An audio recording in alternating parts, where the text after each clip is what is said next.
Greetings, folks, and welcome to another episode of the Lessons from the Cockpit Show. Number 90, we're at.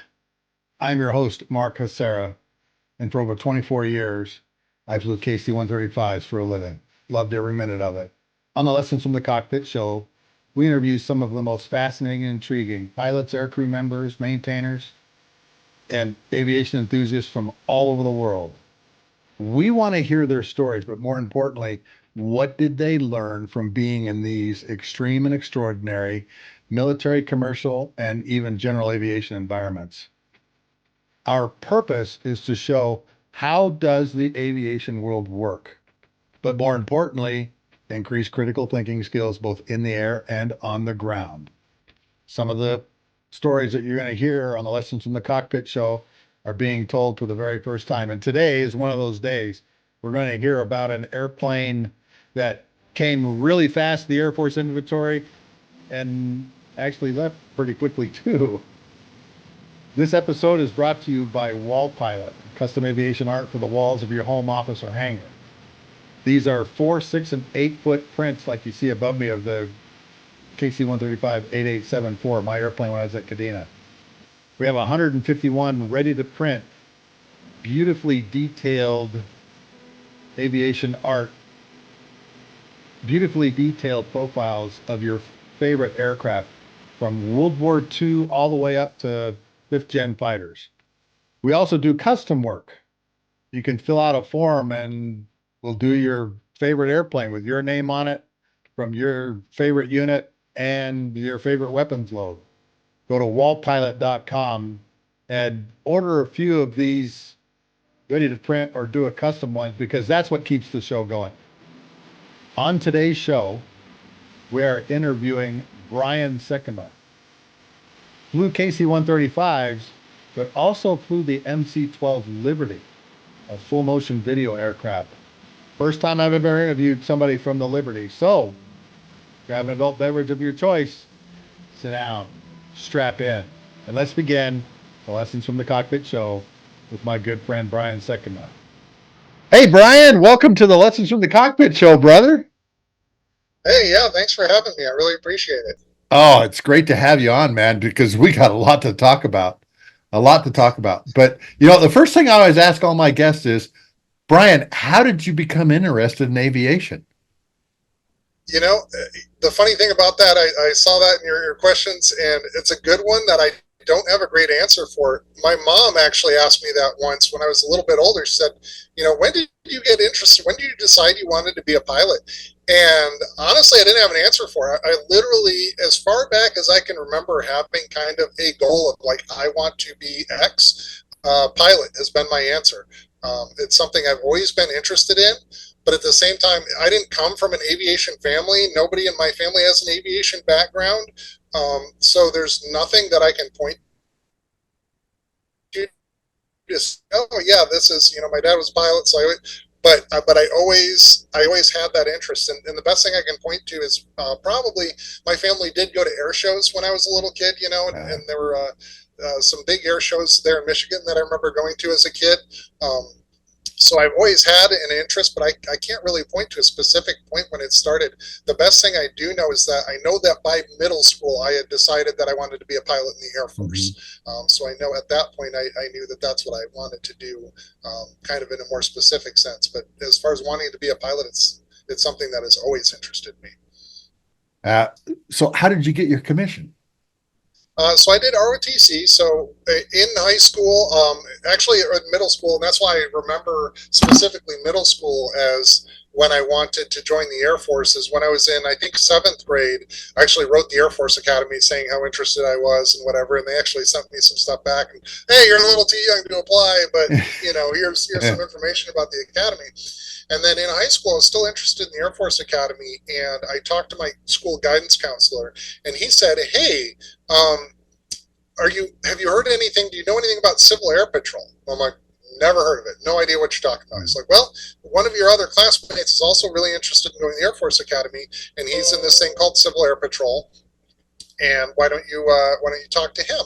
And so I did. I talked to him, and that's how I got involved in Civil Air Patrol as a cadet in high school, and got started with that program. Loved it, and I'm sure we'll talk more about that. But big proponent of Civil Air Patrol. I'm now a senior member in the organization as well. But during that time, actually kind of decided that the Air Force Academy didn't really look like it was a good fit for me personally.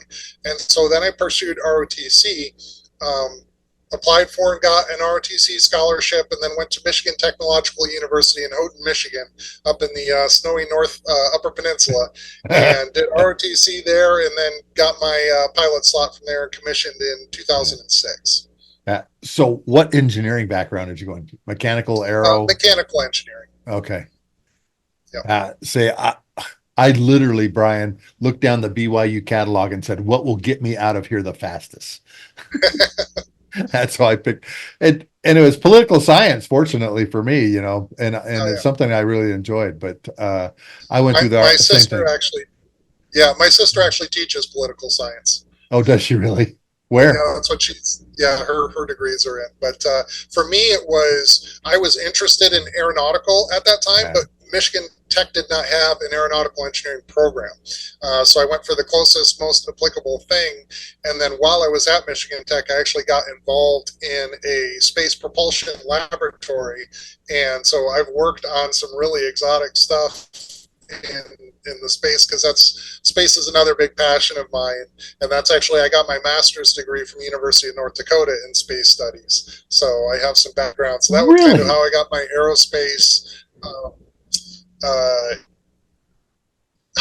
I kind of my appetite there in the aerospace sector while getting my primary degree in mechanical engineering. So I saw that in your LinkedIn bio that, you know, you love space stuff. And I'm sure we'll talk about that too, you know, because and that was kind of, if that was kind of my fallback, if I didn't get a pilot slot or if I ever lose my medical or that sort of thing, is space is my other passion. So I kind of figured, and the same with when I got my master's degree is, you know, obviously a lot of people just kind of get an MBA or whatever to check the box. And for me, it was, well, if I'm going to spend the time getting a master's degree, I want to work on something I'm really interested in. And so I found out about University of North Dakota's space studies and went through them, and had a blast with that.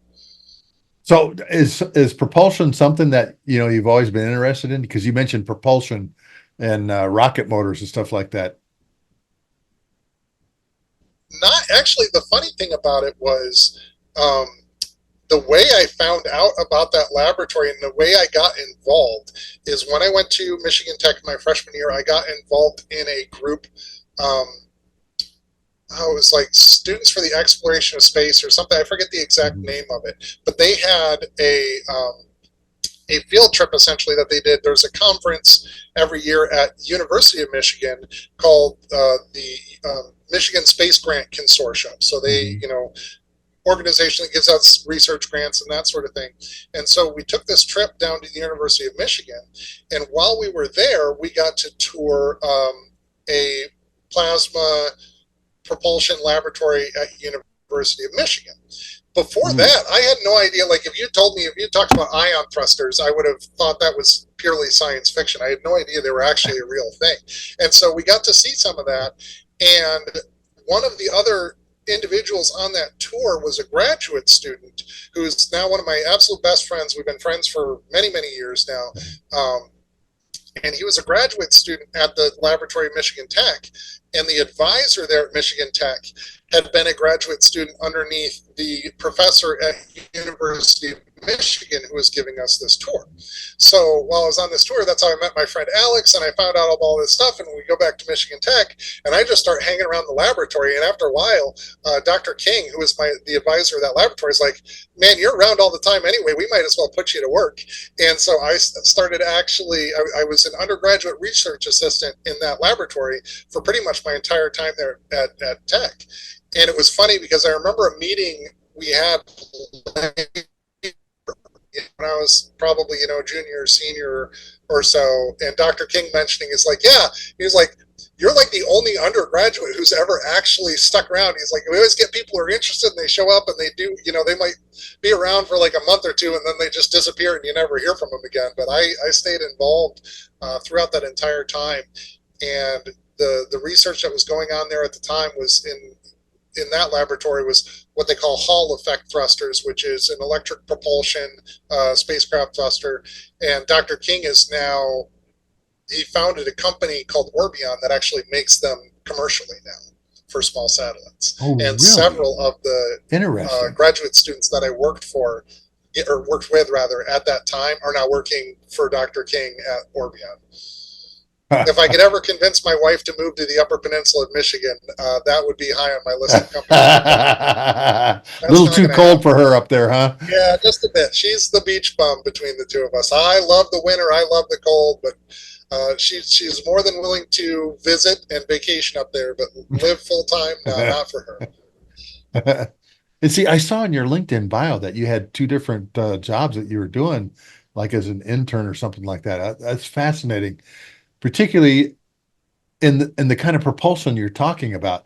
I want to write a kid's book on aviation where a young kid is befriended by a former astronaut who is building a Mach 3 capable vehicle in his backyard, like garage. Okay. And it uses electromagnetic pulse engine to do it. Okay. Because I read a paper from NASA, somebody at NASA that had done research on electromagnetic pulse engines and the potential of being able to go,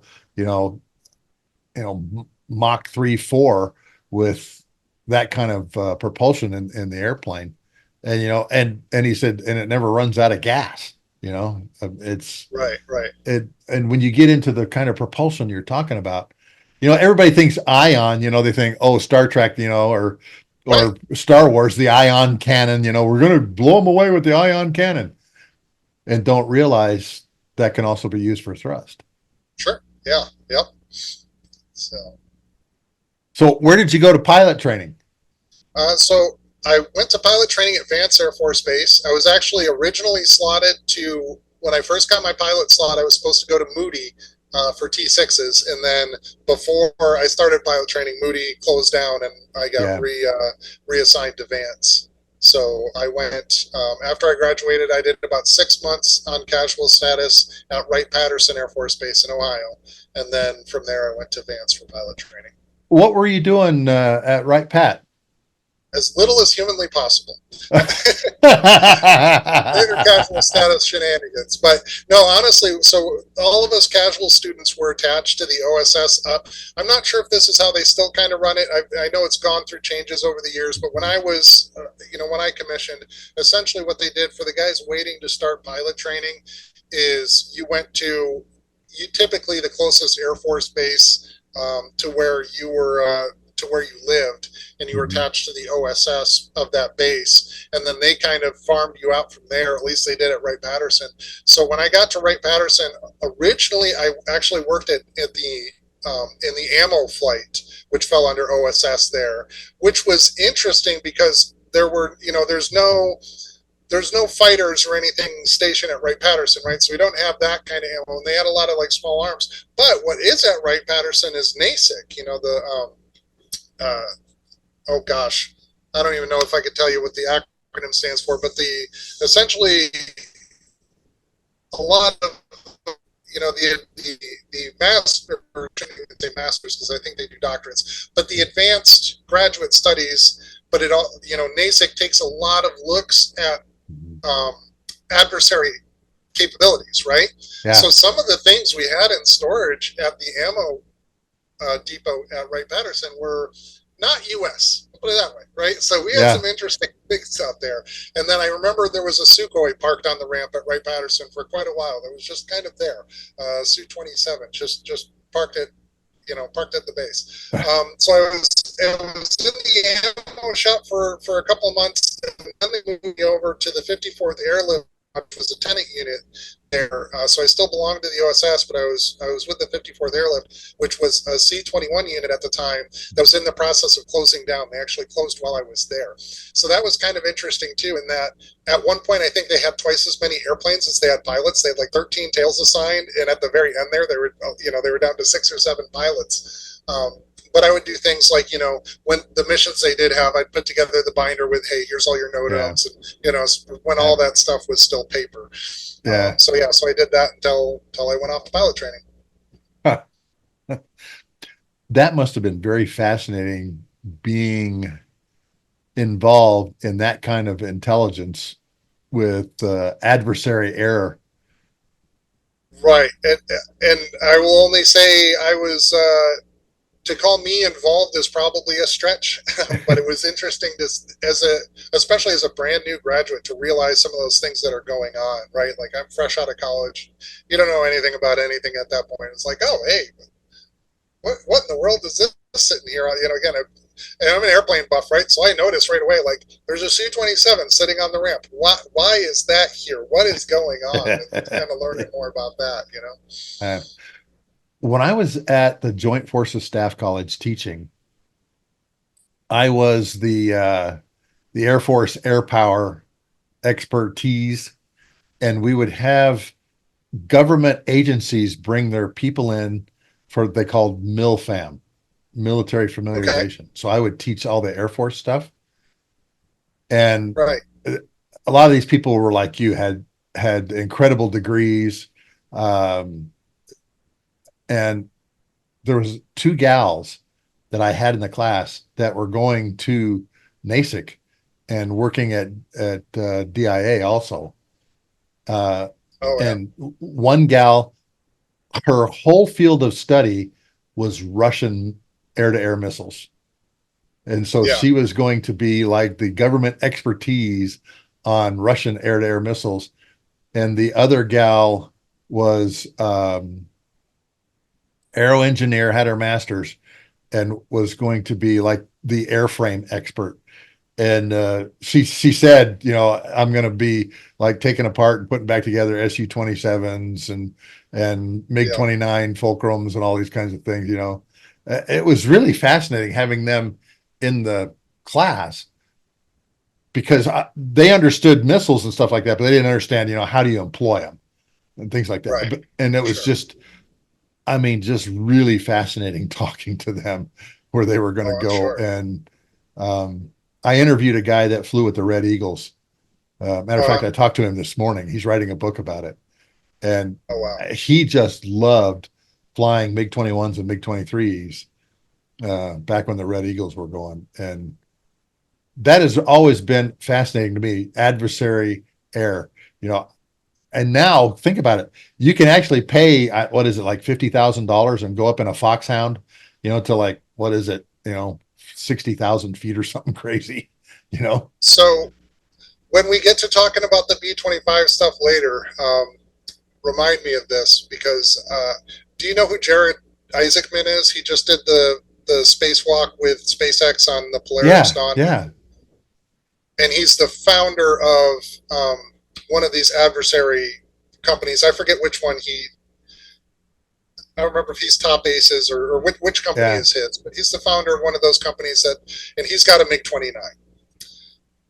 The fellow who owns the B-25 that I flew in Yeah. is the person who originally imported that MiG-29 Oh, wow. and restored it and got it flying. So, and it's a two-seater, I yeah. think, isn't it? It is. Yep. It's a MiG-29 UB model. Yeah, we'll talk about that. Okay. So Yeah. you come out of pilot training, you get KC-135s, and your first base of assignment is? Kadena. Always there, never here. Never here. Always there, never here. I had that patch when I was there too. I was there for 5 years and I loved every minute of it.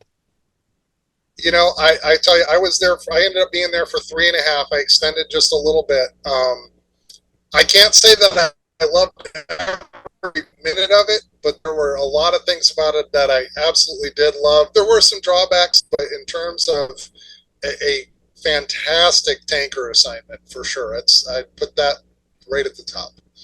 Yeah, I tell everybody, Brian, that was probably the best flying assignment I had in my entire Air Force career because of the things that we were doing.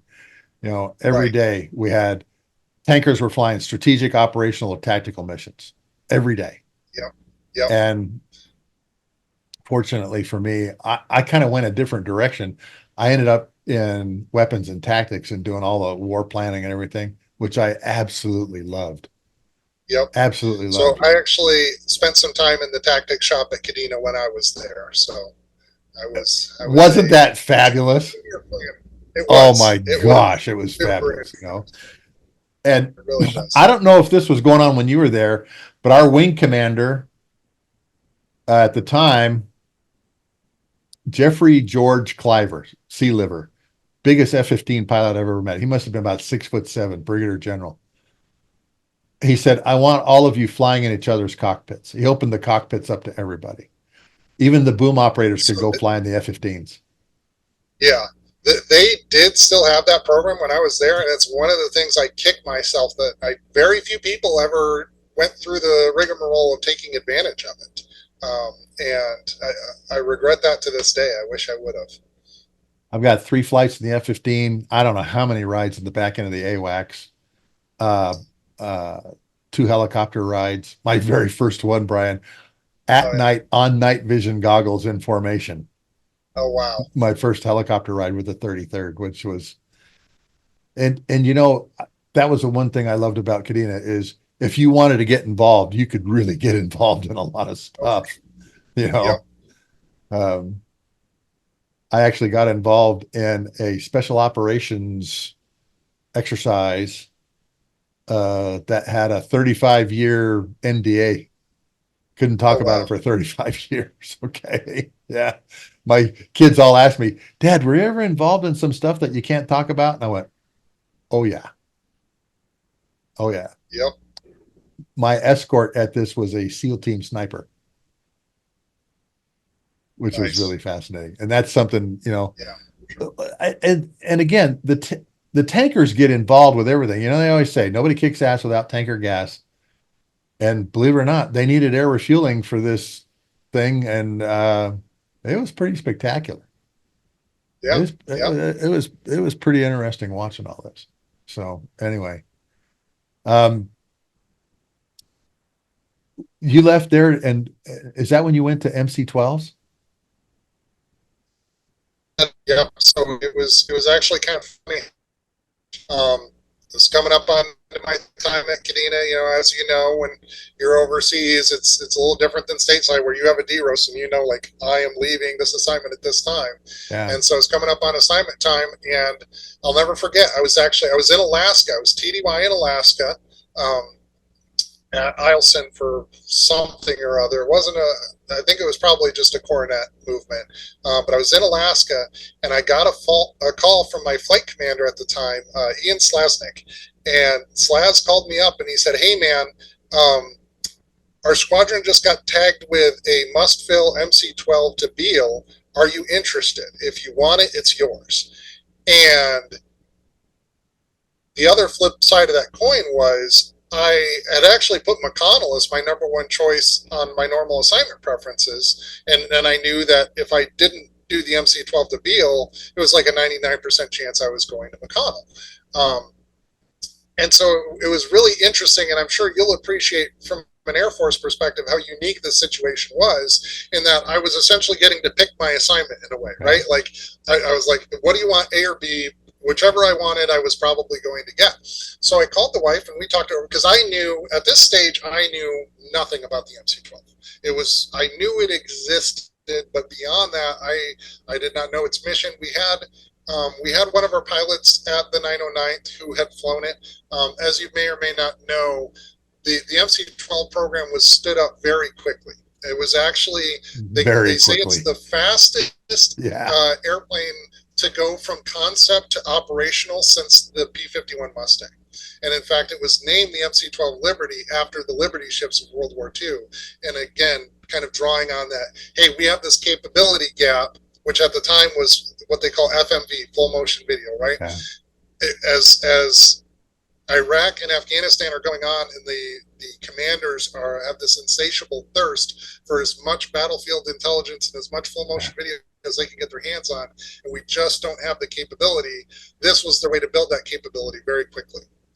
So the problem with that approach is you need manpower. You need a lot of manpower to run that. And so what they were doing at the time was what they called flow-through deployments, where someone would get tagged, hey, you're going to go do an MC-12, you're going to do a 6-month deployment with the MC-12. So you'd go through all the training, you'd do a 6-month deployment, and then you would go back to whatever you were doing prior, right?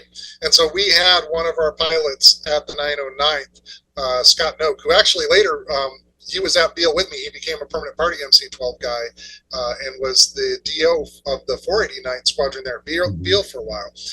So I knew a little, through him, I knew a little bit about it. I was aware of the program, but I didn't know that much. And so I talked to the wife. I was like, okay. And then I called over to Beale and, talked to some folks there. And the general consensus was, we're talking, this would have been 2012 timeframe, right? So everything's super busy. And so it's like, okay, I might go to I can go to McConnell or I can go to Beale. Either way, I know I'm going to be gone a lot, right? So that part of the equation, as much as I was deployed in the MC-12, I knew I was going to be gone just as much if I went to McConnell. So it was like, well, if I'm going to be gone a lot either way, this mission sounds really cool. Let's go do this. And so we did. So got to Beale. And got involved with the MC-12. I know you mentioned, a lot of people don't like me, don't know that much about it. So I guess to describe it as best I can, I hesitate to say this sometimes because I know that all my Liberty brethren are going to just tear me up for saying this, but it's the best way I've found to describe it to folks who don't know. It's like a manned predator, right? And so, again, everybody's going to give me grief for saying that, but it's the best way to explain it. People know what a predator is. Hey, you've got an airplane, it's got a big camera turret on it, it's got some other stuff on it. We were that, but we had people on board. So it was a King Air 350 airframe. The first 8 MC-12s were used airplanes that were purchased off eBay and converted to the MC-12 Really? I didn't know that. Yep. So some of those tales, legend has it, I have no proof of this, but legend has it, one of the airplanes that became an MC-12 was purchased from a company in Las Vegas who provided mile-high charter services, shall we say. So, take that for what it's worth. But the MC-12 as a whole was pressed into service very quickly. And some of that was very evident in the airplane itself. So we were also similar to the U-28 that AFSOC flew. But I don't use that as an example just because if people don't know about the MC-12, they're even less likely to know about the U-28. But we were very similar to the U-28. But the difference was their platform, they were only single engine, but they had 2 camera turrets. They had some other stuff, right? But it's because a lot of their stuff on the interior was, I don't want to say better designed, but they had more time to lay things out nicely. I guess their racks for the computer equipment in the back were all carbon fiber, lightweight stuff, that sort of thing. The MC-12, one of the things we learned when we were going through the initial training is if there were ever an accident where you were on the ground and perhaps there was a fire on the airplane and what have you, firefighting is responding. To get to the pilots, they were going to have to cut into the cockpit up front because the firefighters could not fit all the way up to the cockpit with all their gear on because the pathway through was so tight, right? Yeah. So things like that. And I have lots of examples of little things that were just very odd about the airplane that kind of stood out of you could tell it was kind of slapdash put together. But it was very effective. And that's why I say the comparison to the Predator was going to get me in trouble is there is value to having people on scene, right? So the Predator has, much longer duration than we did, the Predators were armed, we were not, that sort of thing. So there's some advantages to that platform, but I will say there's a very real, very tangible benefit to there were people right there above the battle scene. So in terms of what we provided, they called us tactical ISR, right? Intelligence, surveillance, reconnaissance. We were battlefield level intel. That can range a lot of different things, though. right? So we would have what we'd call pattern of life, where we were just up orbiting, where we knew somebody lived, and we were just, in order to tell when things are different, you have to know what things look like when they're normal, right? And so there'd be times when you were just burning holes in the sky looking at normal things. There were other times when it was, hey, there's an operation ongoing, and you were specifically attached to a ground unit in direct comms with a JTAC that is there embedded with the ground unit.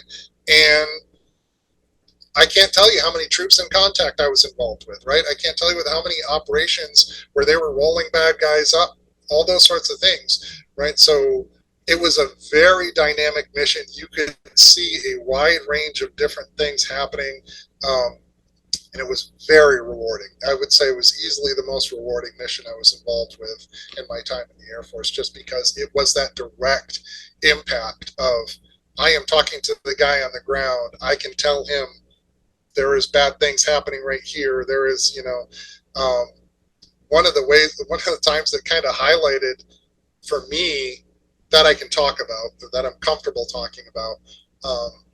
There was one time when we got retasked mid-mission of, hey, we were on something that was probably lower on the priority level. And when we got out there, there was a ground force movement. They weren't doing anything. They weren't going on an op or anything, but they were moving between point A and point B outside the wire, right? And someone's like, hey, we've got this set of eyes. Maybe it would be better used to keep an eye on this convoy here, right?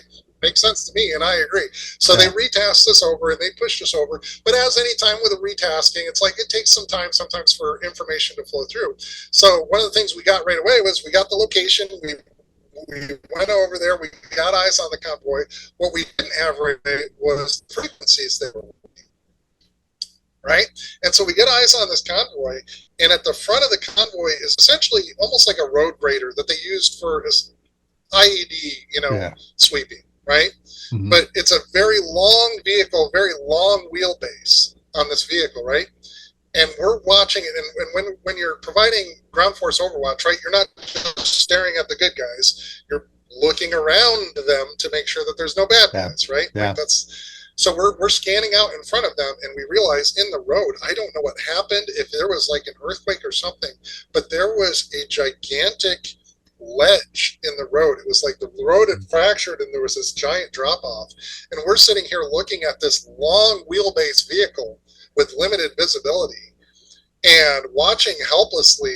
And we have an internet connection, we're talking to their home base, who also doesn't have their frequency, because what had actually happened is they had done a shift swap at what they called the TOC, the Operations Center, at the base where those guys had come out of. They'd done a shift swap at the TOC, and the new guy at the TOC was the one who said, man, why do we got this MC-12 over here doing nothing when we got forces out there? And he was the one that moved us over. But he didn't have their frequency yet either. And we're basically watching helplessly while this sweeper drove over, and sure enough, high-centered and got stuck. And thankfully they were able to get free. We got in contact with them, and as soon as we got in contact with them, they're like, yeah, this is not where we want to be stuck right now. Like, they were nervous, right? They did not want to be there. But it was just one of those things of, like, again, it highlighted, even on a mundane movement, how helpful it was and how appreciative those ground guys were to have a set of eyes in the sky that could give them some situational awareness that they might not have otherwise. So tell me what the crew composition is, because obviously you got a pilot, co-pilot. Who do you have in the back?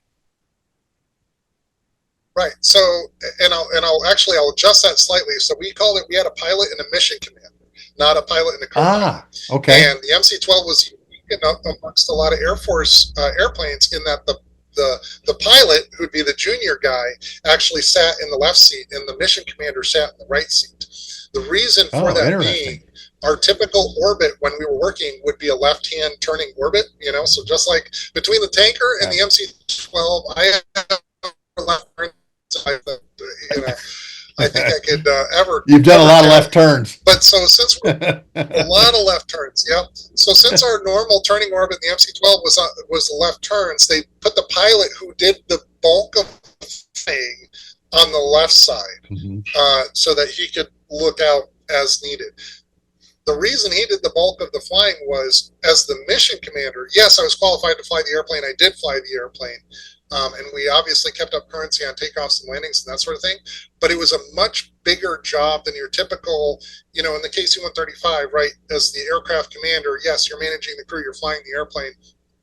The MC-12 takes all of that and added on a whole different level of after Wheels Up, the mission commander actually took a computer monitor that hung over all his primary flight instruments, and you had a keyboard on your lap, and you had a computer monitor up front, and a lot of what the mission commander's job was mission management and coordination, right? So we are on a network link that I almost never talked to air traffic control, the tactical air traffic control, on the radio. We were talking to them on the computer. We were talking to the talks on the computer, all that stuff. And then also I would have our sensor feed up on my computer as well. I could see all that. I could message the crew in the back. We could share files as needed. So we had a lot of that as the mission commander was really, you were really in the computer a lot more than anything else. So those were our two up front. And then in the back, we had two additional crew members. We had a sensor operator who, as you might imagine, so they were the one actually operating the camera turret, which would provide us, so we obviously we had daylight full color camera, we had infrared, and then we had, laser designators and that sort of thing. And then later mods of the airplane that started with the Block 4, we had what we called the bagel, the big ass green laser, which is a visible. The technical term for it is the VLI, the visible laser illuminator, which was literally a giant green beam laser. And then the way back of the airplane, we had what we called.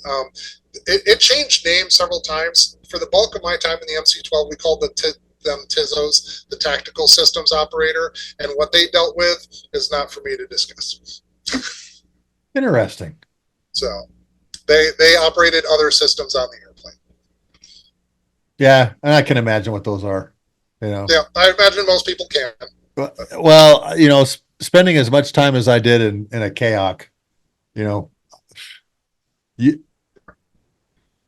inside the Combined Air and Space Operations Center, man, you see all kinds of crazy things. I'm sure your airplane is very networked with not only the talks but the KAOC also. And it sounds like retasking was something that you guys experienced quite a bit. Is that a true statement? Yes, that is a very true statement. And to your point too about the network connectivity, we almost had a fifth crew member for the airplane, in that we're offloading all this full motion video. That's kind of the impetus for the program. I'm going to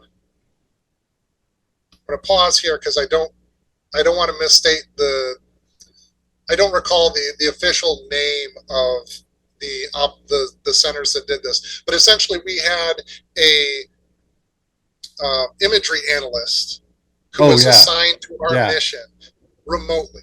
So obviously we're looking at our camera feed and everything, but we would actually have a dedicated imagery analyst who is watching our feed, helping us make call outs. So if we look at something, they could be the ones to say, oh, we think this is XYZ, whatever it is. Yeah. And so they would provide us intel as well. See, and that was one of the things I was going to ask too, is if you had an intelligence person either on board the jet or that was watching that, because that obviously makes perfect sense that you have the sensor operator up there, and of course he or she is looking at stuff, but then again you've got trained intelligence analysts, like you said, remotely on the ground, who may say, hey, wait a minute, go back and look at that, go back, look at this, and particularly when you're establishing, like you say, patterns of life. Every once in a while you stumble across something, you go, oh, wait a minute, go back and take a look at that. And then you go, ooh, we got to get on that. Or what would happen a lot too is on those pattern of life missions is they'd be like, okay, look at they'd give us points to look at. And so we flew the camera there, and we don't know what they're looking for, but we just got the camera pointed there. And then after a while they'll say, okay, I've got what I need here, move to the next point. We'd have essentially a target list of sorts for what they wanted to collect imagery on, and they would be the ones to tell us, like, okay, yep, we're good there. You can move on to the next. See, that was going to be my next question is, how did you rack and stack, where the airplane was going and what it was going to look at? So that was something that you guys were given, these are the points that we want to look at. These are the places we want to take a look at. And obviously this is all being recorded too. Of course. Yeah. And again, it wasn't so much up to the crew typically outside of obviously in a dynamic environment, and it depends, right? So if we're in a troops in contact type situation, it's going to be that JTAC on the ground who's telling us where to look, right? Or there's going to be other intelligence that we're gathering that's going to cue us on where we're looking within a mission. So that part of it can be kind of on the crew per se. Yeah. And then as far as like the overall taskings, again, and we're often almost always, in communication with somebody on the ground. And the other thing is too, I mentioned some of these are planned ops. So when there is a planned operation going on that we're going to be involved with, like that's something that we have the ops brief before we even go fly, right? And so we know, okay, this is where the ground force is coming in. If they're going to be a helicopter assault force or ground assault force, whatever they're doing, this is, who they're going after. This is, the exfil plan, all these things. And it was very typical too for ops to last more than one. We call them VULs, vulnerability periods, right? Our standard VUL was 4 hours in the MC-12, so very common for operations to span. So then you would do, we'd do handoffs, right? So we would be on station and the MC-12 would come out and we'd be like, all right, here's everything that's going on. Here's the status of everything. And again, typically that's not done over the radio. That's all, we'd have a good mission commander would have all that typed up, ready to go before the new guy showed up. Yeah. And then as soon as the new guy showed up and joined the room for the op you're working, boom, you give them all the information and say, hey, got any questions? Nope. All right, cool. We're out. You've got it, Hey, so Brian, here's a question I have. Often it wouldn't be to another MC-12. You might hand it over to like a Predator or Reaper. Is that correct? It could go both ways. Actually, I would say quite often we did hand off to other MC-12s. Occasionally we would hand off. There are actually contract MC-12s that work for AFSOC out there. So occasionally we'd hand it off to those guys. It just depended on what was going on. Okay. Typically, how many airplanes would you guys have in theater? Because 4 hour VUL time, that's that means you'd have to have like 6 or 8 aircraft. That's a lot of airplanes flying from one particular base. So we had 2 bases in Afghanistan. I honestly couldn't tell you, not being donkey, how many airplanes we had. It was more than 8. Okay. Per base. So we had, it was a pretty big, because that's the thing is, and that's the thing a lot of people don't realize, I shouldn't say don't understand, but don't realize how big the MC-12 program was when it was in full swing. And what I mean by that is, as an MC-12 guy, less so now that it's been a few years, but certainly like shortly after. So go around the Air Force and people be like, oh, you flew MC-12s. Do you know so-and-so, right? And the way I'd explain it to them is like, for one, you had the flow-through guys, right, that did MC-12s but then left and never came back. As opposed to like I was a permanent party, like that was my assignment. That's what I was doing. And I'll talk in a bit why I even went back to the tanker. But even amongst the permanent party squadrons that were stood up at Beale, there were like 600 people between the 2 squadrons. Really? Right? It was a lot.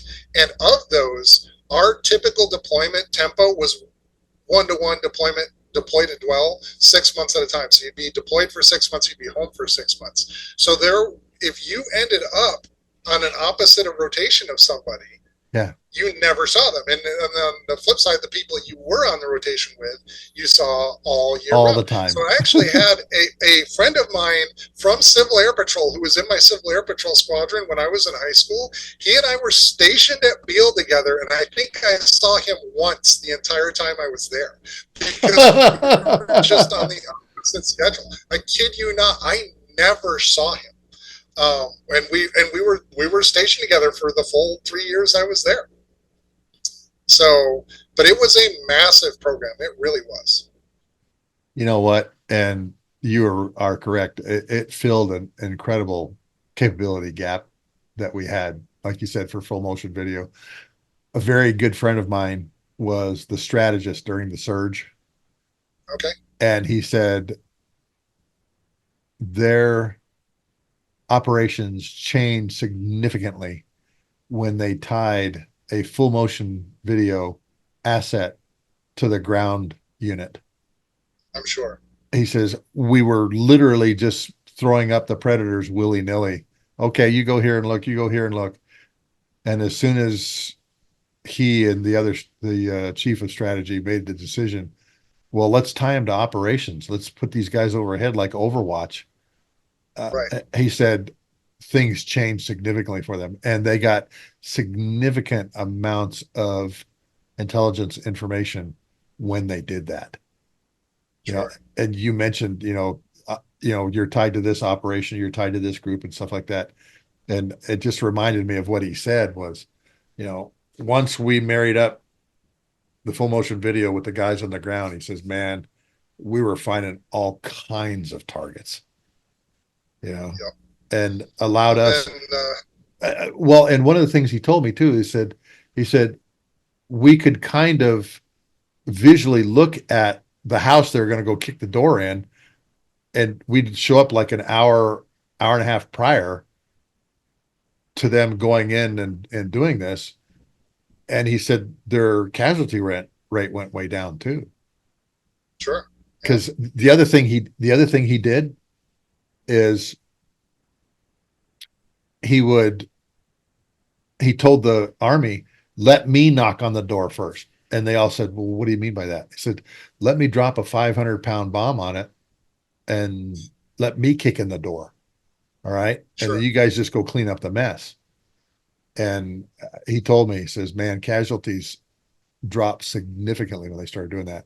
And then they got what's called the small diameter bomb, which is only 250 pounds.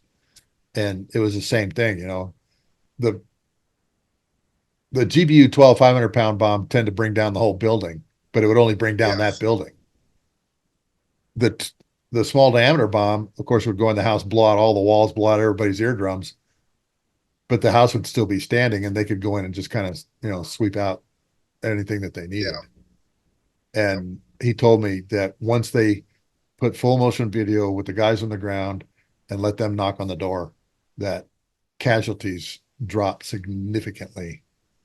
And he said that became a standard tactic. We'd have an F-15E overhead with 9 GBU 12 500-pound laser guided bombs on it, and it'd literally just go from like, okay, we're going to go see this house. Okay, we're going to see this house. And of course, the Strike Eagle has the sniper pod, which is really a great pod. Right. You talked about lasers. So I'm assuming that you would designate for dropping laser guided bombs. Is that a true statement? Yes and no. It kind of came and went. That was something they were doing early on. Okay. We had the capability. We had the technical capability, and it was something they were doing early on.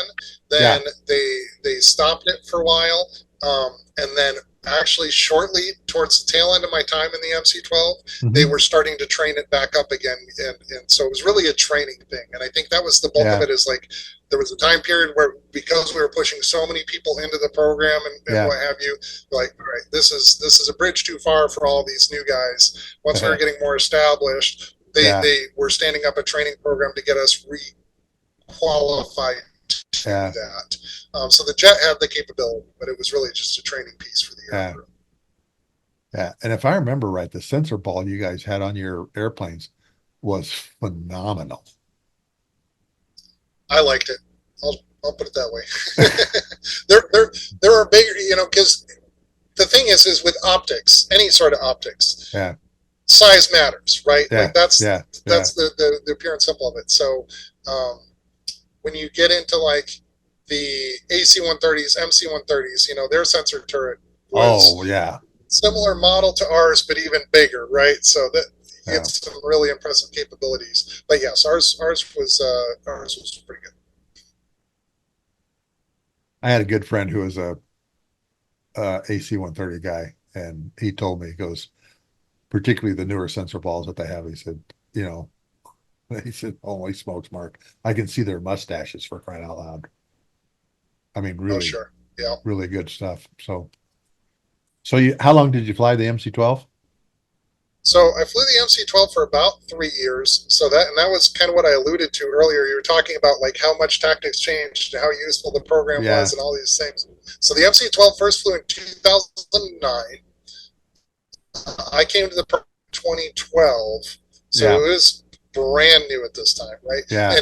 And not only that, but again, when they first established it, it wasn't even at Beale originally. It didn't have a home base. It was kind of like if you're familiar with the Bacon, that's just now bedding down in Georgia, right? Same with the Bacon. Bacon didn't have a stateside base for the longest time until just recently. That was how the MC-12 was. It was we had some planes stateside for training that was down. It was being done by the Guard in Meridian, Mississippi, but all the other tails were downrange, and there was no home station for the MC-12. Yeah. So when I came in 2012, they had just stood up the 2 squadrons there at Beale. I got to Beale, I think our reporting was August of 2012, and the 427th, which was the squadron I was in, had just been stood up, maybe a month or two prior. So when I got there, it was, hey, I'm coming over to this new airplane. It's brand new. It's the shiny new toy.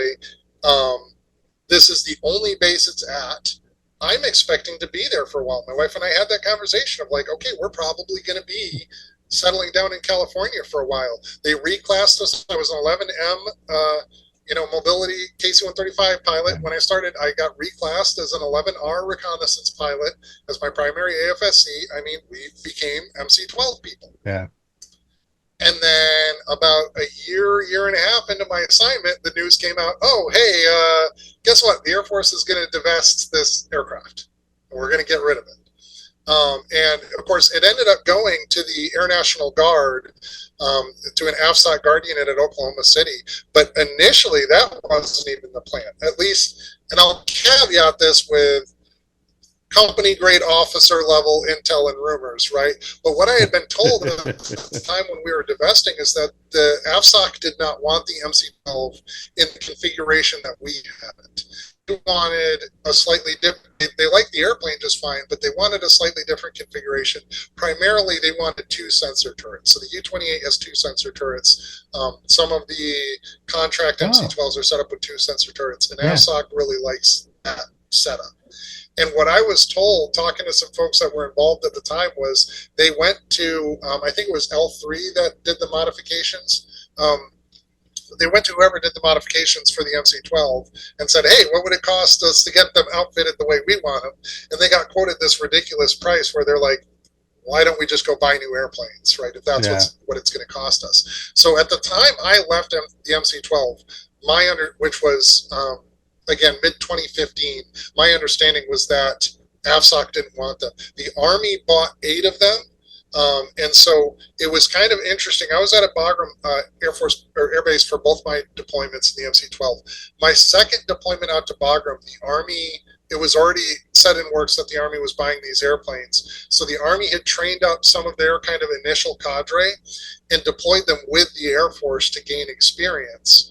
So for FY 2014, the MC-12s at Bagram, it was an Air Force unit, but we had Army aviators deployed with us and flying with us, which was really cool because I had to fly with a bunch of former Hilo guys, a bunch of warrant officers, still friends with some of those guys. And, got a little taste of the Army there. Starting in FY 15, the Army officially took ownership of 8 airplanes there at Bagram and took over the unit. And then for FY 2015, because they were still plussing up their numbers, it was an Army-led unit with Air Force pilots attached to them. And so we kind of just did the swap, but it was roughly 50-50 Air Force and Army for those 2 years. And then at the end of FY 15, it was a fully an Army asset from there. Now, sometime after I left, obviously, AFSOC changed their minds, or they were just told to shut up and color, one of the two. I'm not sure which, but they ended up taking the MC-12 there to Oklahoma City and staying. I don't think they stood up the unit. I think the unit already existed and just transitioned to the MC-12. So, and now they've just recently actually flew the last MC-12 mission out of Oklahoma City as they transitioned to the Skywarden AT-802, the new crop duster based, the air tractor. Yeah, the air rover. tractor one. Yep. Yeah, and that one's, like you said, it's got a great sensor ball, but it's also carrying weapons. Right, and it's interesting to me how that. I'm very curious to see the performance numbers and some of those things because the PT6 turboprop, same. Now, of course, the PT6 comes in a lot of flavors, some more horsepower than others, but it had two PT6s and no weapons, and frankly, no useful load to carry weapons the way we were configured. If they wanted to arm us, which was a topic of discussion here and there, right? But if they ever wanted to truly do that, they were going to have to do a lot of things to the airplane to cut weight in other places to be able to carry anything that was useful, right? So yeah, now you've got this single PT6 on an airplane hauling a whole bunch of weapons and everything, and I'm curious what those performance numbers look like. That's all I'll say. That would it looks like a very cool airplane. Well, it does, and you see this thing, and of course, in all the advertisements, they're hanging like rocket pods and 500 pounders and everything like that, and you're like going, wow, my first thought was, how much is it going to be able to carry at high altitudes, like taking off out of Bagram? Who knows? Right. But anyway, it won the competition, and apparently it's doing okay. So, we'll see what happens. I'll say this: I would love to fly it. It looks like a blast, if nothing else. Well, and as far as I know, it's a single seat airplane. And there is a 2-seat. I don't know if the standard is going to be 2-seat for them, but I know there is a 2-seat variant of the air tractor, and I think this one will be, but I'm not. Don't quote me on that. Okay. All right. So you leave the MC-12. You leave the MC-12s. You go back to tankers again. Yep. So basically, as the program closed down, again, it was one of those like, hey, surprise, it's going away. And I actually wanted to stay for that last FY15. My preference was to stay with the program as long as I could, but didn't happen, which is what it is. And I'll talk more to that later. But yeah, so I got assigned KC-135s to Fairchild at that point. See, I love Fairchild too. Fairchild was great. As you can see, I was in the 97th, but I was there because we were standing up the 135 weapons school. Okay. Yep. And so from 1999 to 2003, I was there standing up the weapons school, which is, I tell everybody, it was the worst 4 years of my career, but the most rewarding, because nobody wanted us. But sure, we picked Fairchild because it was a big tanker base. They had 48 tankers on the ramp. I was in the 97th. We had 4 squadrons at that time. We had the 92nd, the 93rd, the 97th. I think there was one other one too. So was the 96th was there, weren't they? Yeah, correct. That was the other one, 96. Yeah. And that was one of the things in my time at Fairchild. When I got there, it was the 509th, so the weapons school, and then the 92nd and the 93rd was all that was at Fairchild. By the time I left for the final time, we were up to the 92nd, 93rd, 384th, and the 97th. Yeah. So we went from 2 squadrons to 4 in my time at Fairchild. Yeah, I know. They stood down the 97th, the Astras, and then they stood them back up again, which I thought was pretty crazy. And then the square patchers, came from McConnell. They were a McConnell squadron. Yep. So that was my second. I was in the 93rd when I first got to Fairchild. Then I went over to the 92nd OSS, did my assignment at Diego Garcia, came back to Fairchild. I was in the 384th, and then went to Wing IG, and then came back to the 384th as the director of operations. And then I went to the OGV. I was the chief pilot for my last job there at Fairchild. So what did you think of Diego Garcia? Loved it. Absolutely loved it. So it was interesting. So I had passed through Diego several times when I was stationed at Kadena. As you know, we supported. Yeah, we go down there a lot. There and flew coronets out of there. I actually had had some really good missions out of Diego, so I was familiar with the island. And kind of the way everything worked out was when we got assigned to Fairchild, we mean, my family. My oldest son was in middle school at that time. Mhm. And it was kind of like looking at, your normal Air Force assignment of 3 to 4 years. Okay. It was like, okay, if I do a normal assignment, we're going to move right in the middle of high school for him, right? I won't be to the point where I can quite hit that senior year, great, senior year exemption. And of all my kids, because I had him when I joined the Air Force, he was about 3 years old when I commissioned. He had switched schools the most out of all my kids, right? Yeah. So he had been bounced around a lot. My wife and I were like, we really want some family stability for him through his high school years to give him the best chance to succeed in whatever he wants to do next, right? And so then it was like, okay, I can't make one assignment at Fairchild last that long, but I can do a year remote somewhere and come back to Fairchild after that year remote, and that'll reset my time on station so I can do, a normal assignment a year away and then do another, remote assignment. Or I'm sorry, do another normal assignment at Fairchild, and we can do it that way. So started talking to my commanders at the time. I was in the 93rd and farmed out to the OSS initially, and then later actually PCA'd to the OSS. But I talked to both my commanders at the time, and thankfully these were two of the best commanders I've had in my career. So I was under Lieutenant Colonel George Vogel at the 93rd, and then Matt Coleman in the OSS. And they're both here in the DC area now too. I keep in touch with them regularly, but so there were people I trusted, right? This is important. Yeah. There were people I trusted, and I was like, hey, here's what I'm thinking of doing. I'm kind of thinking of looking for a remote tour to go, PCS out, leave the family here, PCS back. And it was really funny. So at the time, I was the training flight commander in the OSS, right? So I was in charge of the wing chief of training.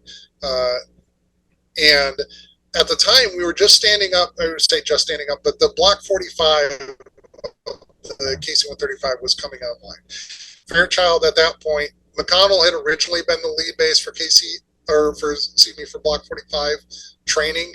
Once our sim got upgraded, and obviously McConnell was drawing down at this point from the KC-135 to transition to the KC-46. So we took over the Block 45 mission. So I had a guy that worked for me, Matt Moneymaker, who was he was a lieutenant colonel getting ready to retire, but he had been stationed at Kadena as well back in the day, right? Mm-hmm. And so Moneymaker was our Block 45 training program lead, and he had his own office. And there was one day I was up in Money's office, and we got to talking about Kadena, right? And we got to trading Kadena stories, and that led to, we got talking Diego Garcia and trading Diego Garcia stories and just having a good time. Finally, I was like, all right, man, I gotta go back to work. And I go down to my office and log back onto my computer, and I've got an email sitting in my inbox from my commander saying, hey, there's a 1 year remote opportunity in Diego Garcia. Are you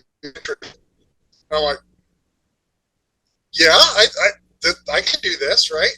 And so basically what had happened was the ops group commander that was over that position, Diego Garcia, had just basically shot out an email to the bro network of other OGs saying, hey, do you have anybody that would be a good fit for this? And that filtered down to my desk because my boss knew I was interested.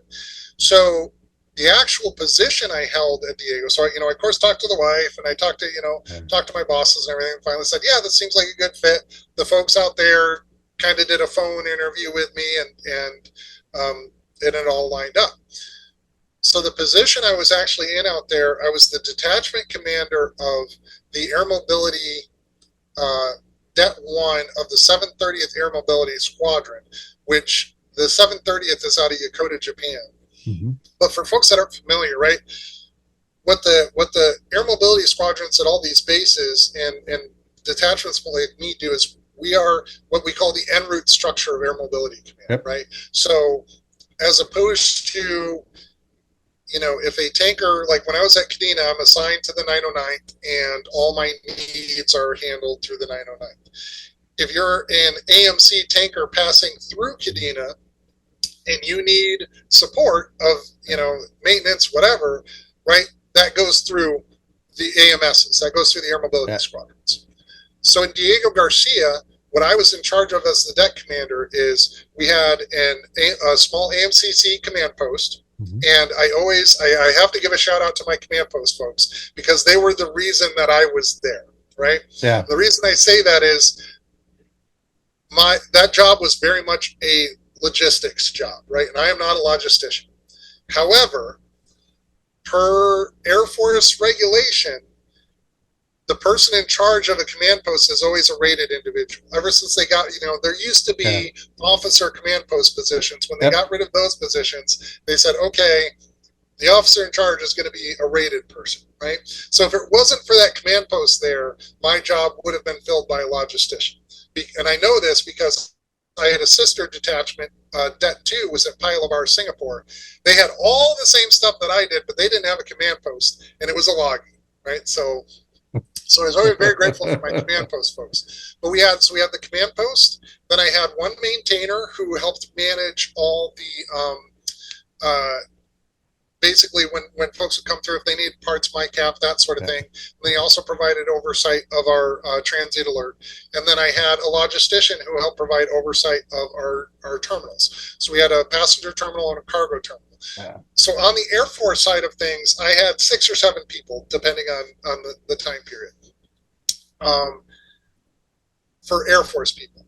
Now, I said I've got passenger terminal, I've got cargo terminal, I have ATOC, I have T-line. Those were all contractors. Vast majority of them Filipino. I did have a couple of contractors.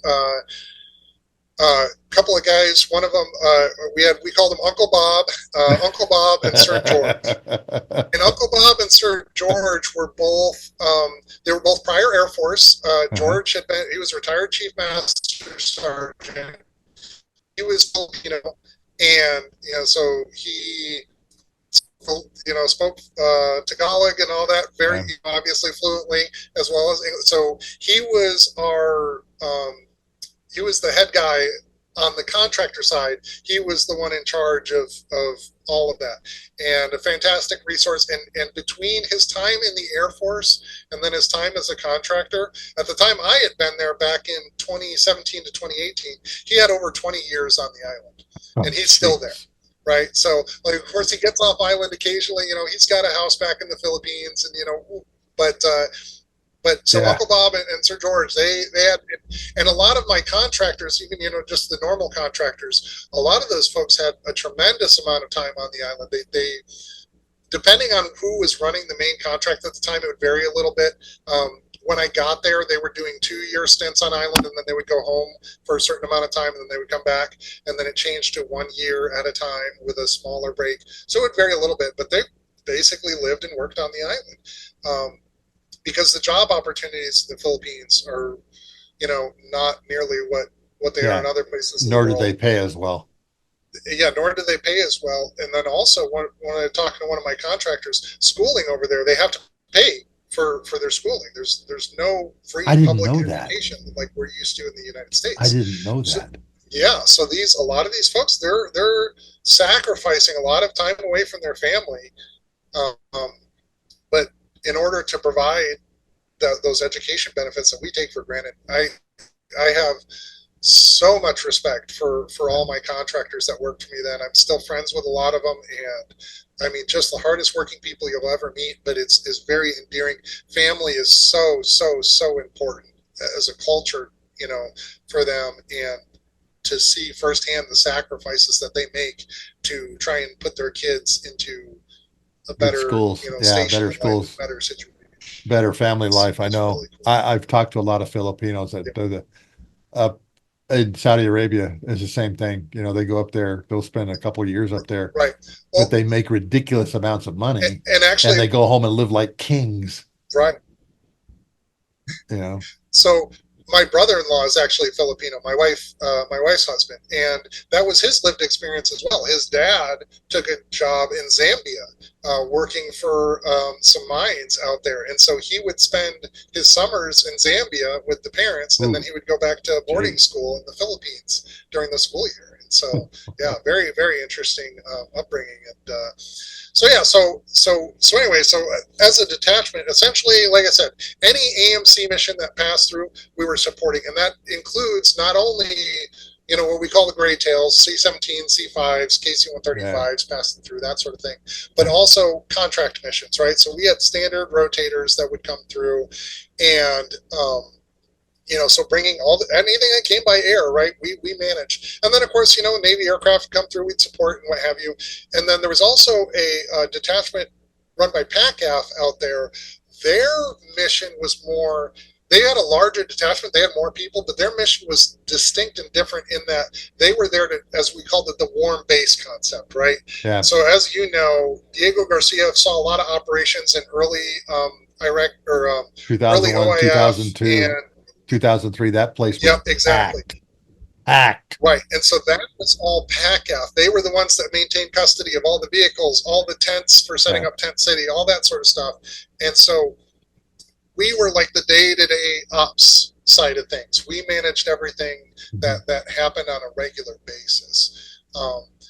So we saw a lot, we handled a lot of passenger traffic. But the funny part was, I kind of saw myself as the lightning rod, if you will, of anytime a flight was delayed and, all these things. And so a joke developed. Well, I'm sure this predated me, but we jokingly referred to AMC as all missions canceled. And so, particularly if you're in a C5. While I was there, I have a funny story about that too. But while I was there, I got a joke AMC patch. I wish I had it here, but it was the AMC command patch. But instead of the it's got the wings with the 3 arrows on it, but instead it was a giant middle finger, and then it said all missions canceled across the bottom. And let me tell you, when I got those made, those sold like hotcakes. I could imagine the morale patch. And so things, even simple things like, for example, movies for the little theater they had out there. A lot of the movies we would get, have been out for a while, but every once in a while for the big blockbusters, one of the Star Wars films came out while I was there. For those really big name movies, they would get us the movie at the same time as the States, right? But they came in via air. So it's like, hey, this movie's going to be delayed. This movie's not going to come out when we want it to because the flight got delayed, right? That's when I'd hear about it. Yeah. But it was really interesting, and it was one of those jobs that, I didn't know anything about what I was doing when I got that job, right? I knew I had very limited interaction with AMCs. I actually did. I have a funny story about the AMC out of Diego Garcia from when I was flying in Kadena, but I have very limited experience with it, and I learned a lot on that job, and I got a lot of exposure outside of up to that point. I was very much an air crew guy, right? Give me an airplane, tell me what the mission is, I will make it happen, but not such a broad view of things prior to that. So that was. And really cool. You know what? I know all this stuff you're talking about because I left Kadena and went to the TACC. We had a colonel, a deputy ops group commander that came to Kadena who had been a commander at the TACC, and his name was Jim Pugh. And he goes, Sluggo, for you to be a really good broad mobility expert, you need to go to the TACC. And sure, I had just gotten notification that I was going to pin on major, and they said, this is a great place for you to go. A lot of people said, don't do it, stay in the cockpit. But you know what? I'm glad I did it, because that 2 years again was really a great career broadening and a great education, because I was like you, brother. How the airlift side of the house worked, I didn't know, nor did I care, because I was an air refueling guy. I just go up and air refuel. But 90% of the missions that I handled were all airlift missions. And some of them were pretty incredible. Some of them were, and I'm sure you dealt with this too. Like, oh my gosh, we've got to get this. We had to get Harpoon anti-ship missile batteries to Diego Garcia because all of the batteries in a Navy Aegis cruiser Harpoons had all gone bad at the same time. And so we had to, that mission literally got put on overnight, Right. and we ended up putting them on that, that rotator, like you called it. Okay. What was it called? Series. It was like series inter-theater deployment. The KC-10s were the ones that we loved having in the SID because you could put passengers and cargo on the things. And of course they fly out of Yokota. They would go from Yokota to Singapore to Diego, spend the night at Diego, turn around, come back, loaded with all kinds of stuff. And, like you show up at this new job and you're like going, how am I going to manage this? I don't know anything about air mobility. And you just get thrown into it and you just do it, and like I said, it was really rewarding for me, as I'm sure it was for you. Oh, absolutely.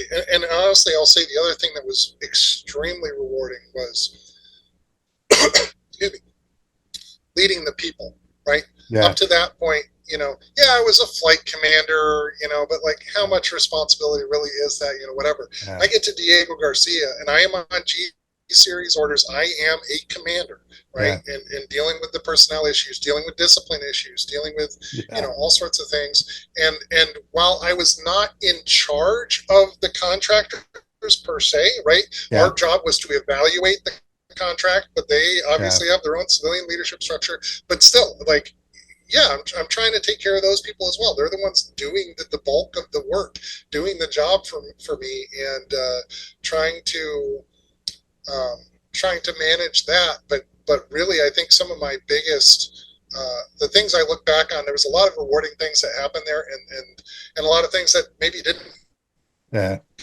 as well as I would have liked. And I think in both cases, those things drove down to my experiences leading the people there.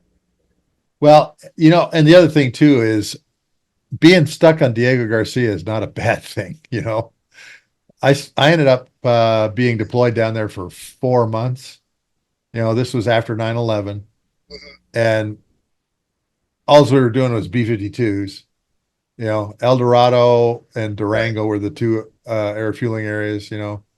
One of them was way up north, and so you ended up flying about a 7-hour mission. But you'd come home and your crew would debrief on the beach, with beer and adult beverage of choice, and it was one of those things when I first, when I was after I had left Diego Garcia, and people were like, man, like when their only experience was like me, Kadena, going there for short TDYs and whatever, they'd be like, man, how did you not go crazy? Well, all I can say is it's a lot different when you have a day job, right? Yeah, like it is. I had plenty to keep me occupied, right? And so it was, and I will say this too, the MWR program out at Diego Garcia is probably the best anywhere because they realize how important it is. Absolutely. Right? Because if they don't provide you something to do, then there is very little to do. Yeah. So they did a very good job of a lot of activities, a lot of events. I did. I enjoyed my time there. Aside from being away from the family, and I did get back stateside twice during my year there. So it wasn't a full year away. I did 2 short trips back to the States. But if I could take my family there, man, I would be back in a heartbeat. Oh, in a heartbeat, And you can confirm this, okay? There's one thing I tell people about Diego Garcia, and that is the Queen's chickens. I had never seen that many chickens running around a base in my entire life. You remember that? There was chickens everywhere. Yeah. They, honestly, I feel like they did get back on the quantity of chickens. However, it's yes, all the at the time the Queen's wildlife. So yeah, you had the Queen's donkeys and the Queen's coconut crabs. Yeah, and, I forgot about the donkeys on the other side of the island. Yep.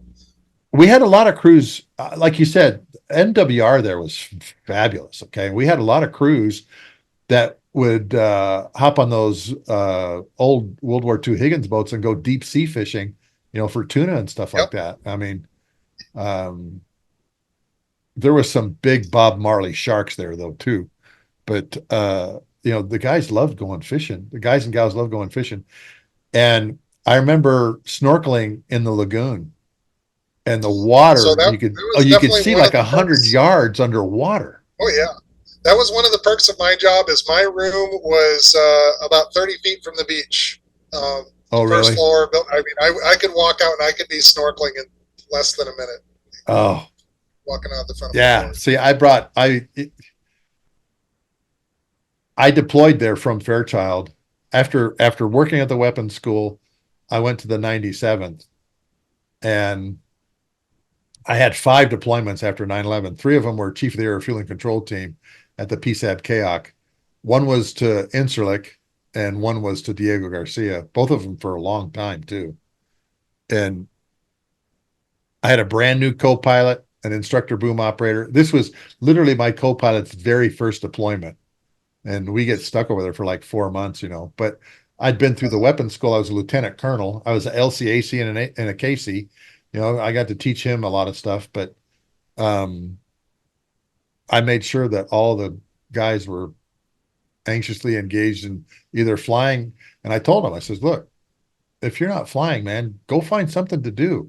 You're on an island for crying out loud, and there's actually a lot to do here. And particularly if you go around to the other side of the island, there's a lot of history to the other side of the island. And sure enough, we had a couple of guys go, well, we had to, stop the car for the donkeys, But it was a great deployment because we were flying a lot. We were flying almost every day. Because again, this is in the summer of 2002. And they're still going back and forth to Afghanistan. The B-52s are flying 5-7 lines a day. Anyway, I didn't mind Diego at all. I thought it was just a wonderful play. And of course, I'd been down there at Kadena too, and supporting the Cobra Ball and the RC family of airplanes that was doing their thing. It's just that horseshoe out in the middle of the ocean. What is it? 6 south of the equator and 7. 7? Is that what it is? 7 degrees. Yeah. It was just never a boring day. It really wasn't, and even days when we didn't fly, which was kind of rare, there was still plenty to do. And the other thing too, was the food was really good in the chow hall. Yep. So, all right, let's talk about B-25s. Tell that story, okay? Because this is really a fascinating story about how you did this. Yeah, well, so it's kind of funny. It goes back a little ways. Number of years ago, I still am in a Facebook group for the P-47, Thunderbolt, right? Mm-hmm. Just a fan, it's a cool airplane, and so I joined this Facebook group just to, kind of see cool pictures and hang out. And then one of the guys that was posting in the group, I was like, he'd post a picture and he'd be like, yeah, this is me and so and whatever. And I'm like, oh, this guy's an actual like warbird pilot. Yeah. And so I reached out to him, and I, of course, like many pilots, right? I'm like, man, how do I get to fly warbirds? How awesome would that be? And so I told him, like, hey, like, how? Like, what is the process? How do you get involved in this? How do you get to the point in your life where you're flying a P-47 for a museum? Yeah. And one of the things he said, he's like, hey, just find, your local air museum and start volunteering, hanging around, sweeping the floor, and build, a relationship, and eventually opportunities will arise. Yeah. Like, well, okay, cool, that's great. I don't have a local air museum, right? Like, there's, not every place has that. So in 2019, a guy named John Sessions. He had an air museum out at Payne Field near Seattle. It's actually right next door to, I don't know if you remember, Paul Allen, co-founder of Microsoft, Yeah. was a big warbird guy as well. And his Yeah, collection really was at big. Really big. Yeah. And so John and Paul Allen were both there at Payne Field. And John had eventually decided that the area was just getting a little too built up around there. He couldn't do the type of flying, this is one of those things, like, people are starting to complain about the noise, things are getting encroached on you, whatever. And he says, all right, I want to go somewhere else. Well, he put out kind of a call for proposals, if you will, to a number of different cities around Washington State, saying, hey, who would like to have my museum here? What can you offer me, right? Like, he's working for the deals. And he eventually decided to move it to Spokane. And John is actually also from Spokane. He went to high school there, so I think that may have been part of it as well. Oh, cool. Yeah. So in 2019, so backing it up slightly, I was the air operations director for Fairchild's air show in 2019. So ahead of the air show, I am helping to advertise it, right? Yeah. And at that point, I'm at an event at Feltz Field in Spokane, advertising for our air show, talking about it, and that's where I find out, oh, hey, this museum is going to open here at Feltz later this year. Excellent. Like, oh, cool. Yeah, this sounds great. So late 2019, he opens. He's still moving his collection over. I'm also involved at the time in Civil Air Patrol as a senior member. And so I reached out to John and to set up a tour for our Civil Air Patrol cadets at the museum. And then around the same time, the is planning a STEM day for middle schoolers that's going to be held in like April of 2020. And they're also wanting to reach out to John and for some of the, because he did a lot of STEM activities and whatever at his museum. And so I somehow got roped into working with the STEM Day thing and went to a meeting, and they're talking about, reaching out to John. I'm like, hey, I'm already talking to him about the Civil Air Patrol stuff, so I can coordinate with this as well. So that was how I first kind of got in touch with John. And then, of course, I actually went to the museum the first time. I'll never forget this. My parents were coming out to visit, and that was one of the things we did, is we went to this museum and, just checked it out. But that was like literally right when COVID hit. Like, my parents were coming out, and that's when everything was starting to shut April down. of 2020. Yeah. Right. Like, I remember my parents asking me, like, hey, should we rebook our plane tickets to fly home sooner? Because are we going to get stuck? And they did, because everything was just changing so rapidly. Yeah. But anyway, so of course that, shut down his museum for a while, and that kind of put everything on hold. But then when things started reopening back up, the other thing is before everything had shut down, I had signed up for the ground school for the B-25. Now, the way he did things there, they offered several ground schools a year. He had a DC-3, had the B-25, and he had a number of other airplanes. So he offered a ground school for the DC-3, the B-25, and then he'd usually offer a ground school for one of his fighters, the Spitfire, the Mustang, or whatever. Oh, geez. So I signed up for the B-25 ground school, and then everything got delayed by COVID, right? Yeah. And so I ended up, I think the first ground school I went to was actually the Spitfire ground school, and then I went to the B-25 one later. Now, when I say ground school, of course, aviators like me, you've got a picture in your head of what ground school entails. Yeah. For the fighters, for the Spitfire, it was like you went and you learned all about the airplane, you learned all the systems, you got all sorts of cool stuff, but it was clear throughout the course of, like, you're not actually going to touch this airplane. Right? Yeah. It's a single seat fighter. Right, yeah. And he's like, and he even said at the end, like, if you're interested in flying a Spitfire, here's an organization in the UK that you can go give them your money and you can go check out the Spitfire, right? It was a cool thing to learn. But and as part of the end of the course, he went out and he did an engine run on the Spitfire and all this stuff. But the B-25 and the DC-3 ground schools were, no kidding, like, this is your first step if you want to fly the airplane. And for those who were flying the airplane, it was an annual requirement to maintain currency, right? Yep. And so I went to the B-25 ground school, and initially that was all I really planned on doing was, hey, it's cool. I get to hang around, and John's museum, much like Paul Allen's, was very much all the planes flew, right? They were all airworthy. He would fly all of them periodically. There was nothing just sitting around on static display. And several of the airplanes, like the DC-3 and the B-25, you could get into on any given day at the museum. You could get up in these airplanes. So I took the ground school, and then I was talking to John afterwards, and it's like, okay, well, what would a second in command type rating cost? And, he gave me a price. So it's not like, it wasn't just hey, I got to do it for free. But it was, okay, I can make that happen. And it was manageable. It was manageable, right? And so I talked to the wife, and, I have a little pot of money that I use for flying things. And she's like, hey, it's your money. If that's what you want to spend it on, absolutely go do it. And so I'm like, okay. And so I did. I signed up, and I got arranged, and so it was really funny. So John had a guy flew a lot for him in the B-25 and the DC-3, Gene Vizzetti.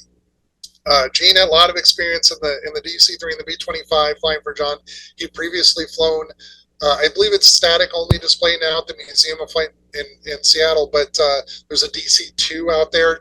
Gene had flown the DC-2 for a little bit, and so Gene ended up being my instructor for the checkout, and it was one of those, we go, obviously I'd done the ground school, then we flew, I got to do a bunch of pattern work and come back and land. And the second in command type rating, there's no check ride, there's no, FAA check airman. Yeah.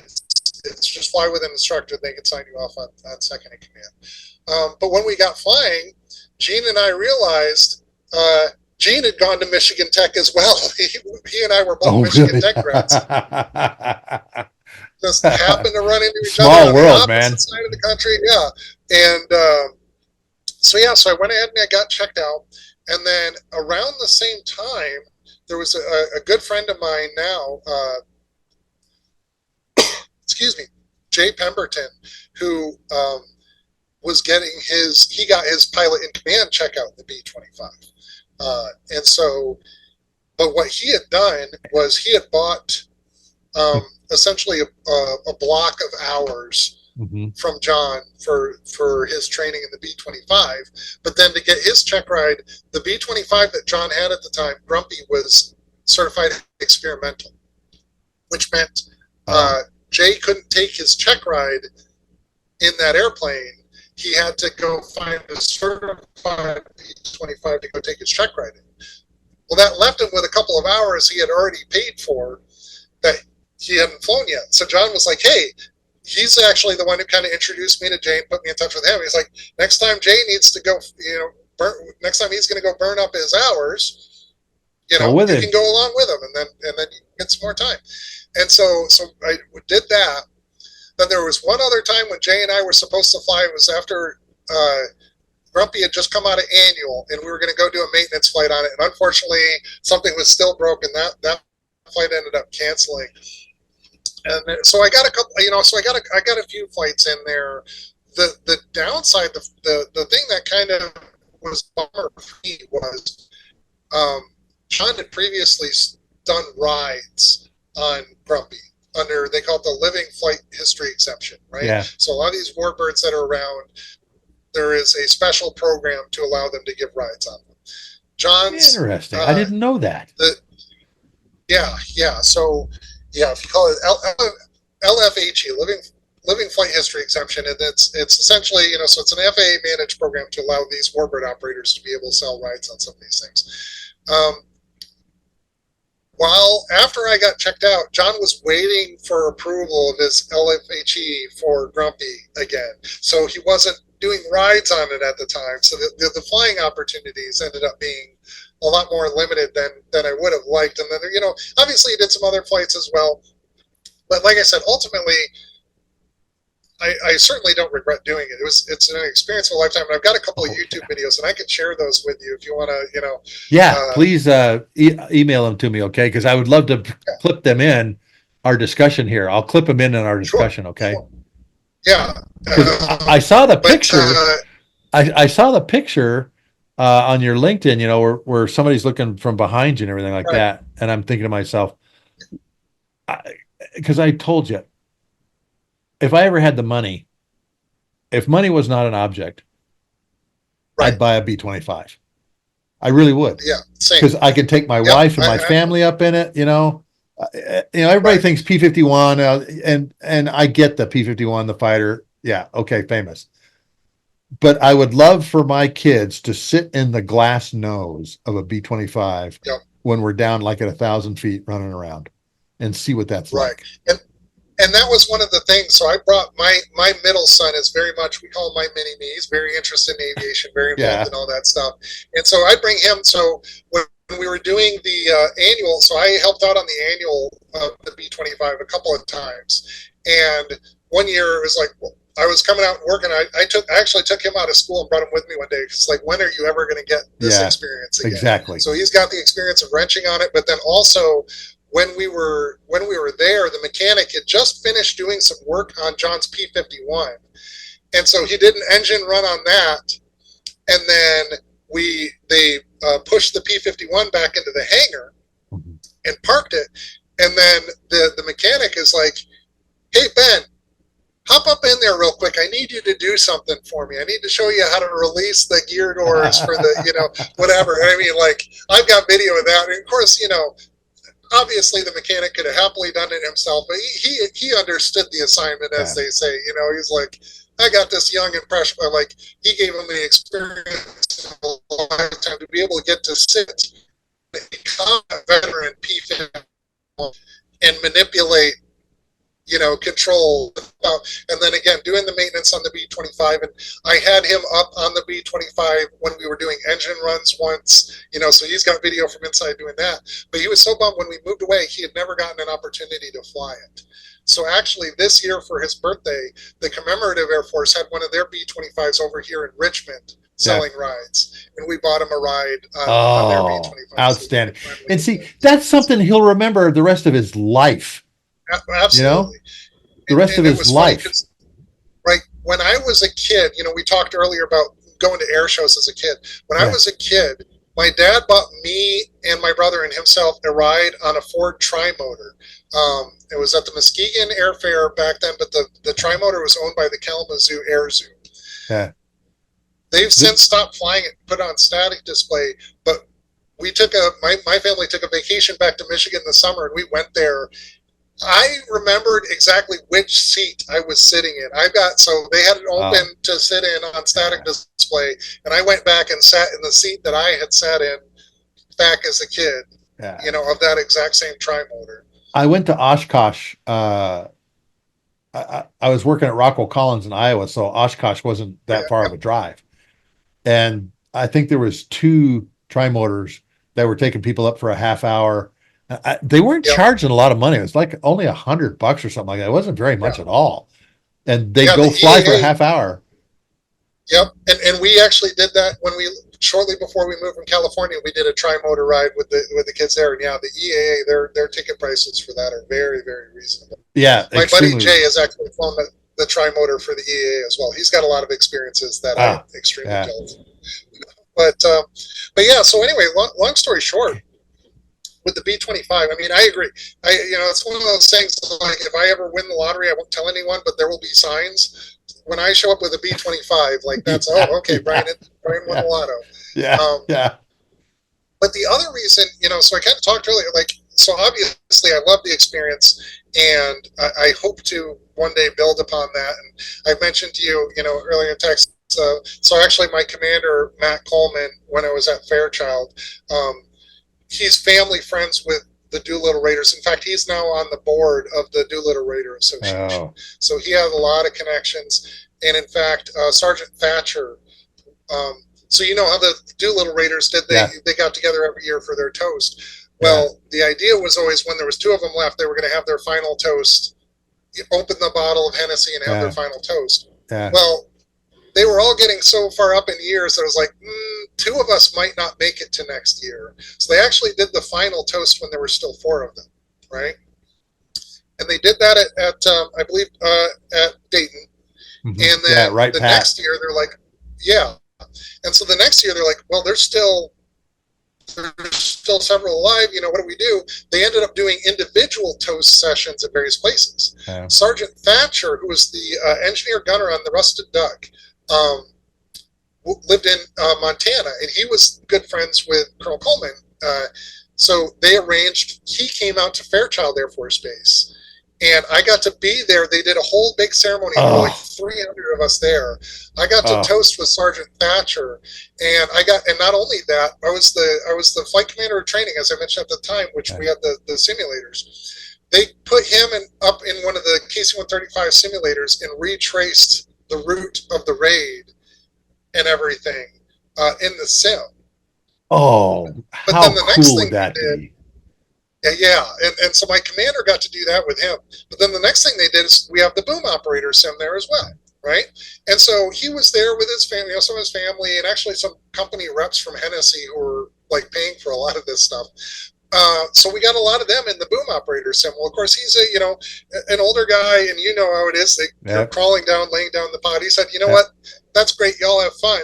Well, that is how I ended up sitting in an office with Sergeant Thatcher for about a half hour while his family and all these other people did this thing. And I just got to hang out with him and his wife, for a half hour, an experience I will never forget. And then he actually, unfortunately, ended up passing away a few months later. I think he passed in June of that year. So I was at the final toast for Sergeant Thatcher that year, right? So what a great experience. So that to me is part of my ties to the B-25. So I have that shot glass from that day and the newspaper covering the event and all these things, and that's part of my little aviation bar in my basement. So I have a strong affinity for the B-25 in that regard. So I hope to do more someday. But kind of the other part of it was the reason to put in money and kind of I wanted to get that stink on me a little bit, if that makes, you know what I mean? Like, that was my foot in the door of the warbird community. Now that I'm here in DC, I'm involved with the Commemorative Air Force. I'm part of the Capitol wing of the Commemorative Air Force up in Culpeper, Virginia. I'm actually going to be up there this weekend at an event that we've got going on. And so hopefully someday I'll start doing some things with them. A good friend of mine, it's kind of funny. I have a friend of mine he just got upgraded to pilot in command on Doc, the B-29 out of Wichita. He was actually beautiful airplane. At the time, beautiful airplane. Beautiful. And he was actually he was the chief of training directly before me. So when I went over there as just an instructor in the training office, he was my boss, and then I took over from him. But yeah, he flies the Doc. I have another friend who flies Fifi. So I have a friend on both flying B-29s out there. A friend of mine who's a crew member on Fifi. And then I mentioned my buddy Jay Pemberton. He just bought himself a T6 recently, and he's got a bunch of other fun toys. I have friends with T28s. So I've developed the kind of my ulterior motive in getting checked out in the B-25 is panning out in that I'm starting to build this network now of folks in the warbird community. And then, of course, over the years of me just being involved at the museum, I've become good friends with John Sessions, who owned the museum there. He and I just talked on the phone literally a week or two ago.